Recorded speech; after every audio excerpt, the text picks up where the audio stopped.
Ambernath MIDC मध्ये मोठ्या प्रमाणात दलालांचा सुळसुळाट झाला असून जमिनीचे प्लॉट 4 ते 5 पट दराने विकले जात आहेत। तसेच उद्योजकांना स्थानिकांकडून देखील मोठ्या प्रमाणात त्रास होत असल्याचा धक्कादायक आरोप अतिरिक्त अंबरनाथ मॅन्युफॅक्चर असोसिएशनच्या पदाधिकाऱ्यांनी केला आहे। एवढेच नव्हे तर MIDC प्रशासन जमीन अधिग्रहण करण्यापूर्वीच थेट उद्योजकांना त्या जमिनीची विक्री करते।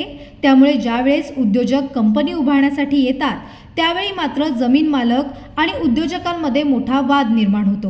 परिणामी कंपनी उभारण्यात 3 ते 4 वर्ष उलटतात। या सर्व प्रकाराला MIDC प्रशासन जबाबदार असल्याचा धक्कादायक आरोप आमा संघटनेचे अध्यक्ष उमेश तायडे यांनी केला आहे। हे जर असंच सुरू राहिलं तर अंबरनाथ MIDCतील जवळपास 1400 कंपन्या परराज्यात स्थलांतरित होण्यास वेळ लागणार नाही, अशी संतप्त प्रतिक्रिया उमेश तायडे यांनी व्यक्त केली आहे। ॲडिशनल अंबरनाथ MIDC म्हणा की टोटल महाराष्ट्रामध्ये ज्या उद्योजकांना बिझनेस चालू करायचा आहे, उद्योग चालू करायचे आहेत, त्यांना प्लॉट मिळत नाहीत।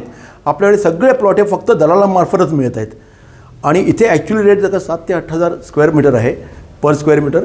तो रेट आहे ना त्याच्यापेक्षा 30 ते 40 हजार रुपये स्क्वेअर मीटरपर्यंत आज लोकांच्याकडनं दलालांमार्फत पैसे घेतात आणि मग लोकांना प्लॉट मिळत आहेत। सर हे सिंडिकेट कार्यालय पार मंत्रालयापासून आहे।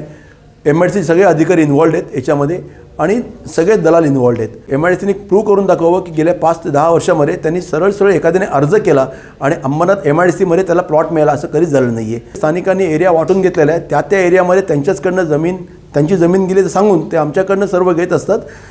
त्यांचाच लेबर घ्यायचा, त्यांचाच ट्रान्सपोर्ट घ्यायचं, त्यांचाच फोर्कलिफ्ट घ्यायची, त्यांचाच हायड्रा घ्यायचं, सर्व काय त्यांचंच घ्यायचं आणि मार्केट रेटपेक्षा ते म्हणतील त्या किमतीला डबल टिबल किमतीला जात आहेत। त्याच्यामुळे आमचे कॉस्ट ऑफ प्रोडक्शन हे प्रचंड प्रमाणात वाढत आहे। हे आता असह्य झालेलं आहे। आम्ही एक तर रस्त्यावरती येऊ आणि तरी काम होत नसेल तर निश्चितपणे आम्ही आमचे उद्योग बंद करून परराज्यात जाण्याची नाईलाज म्हणून जाऊ।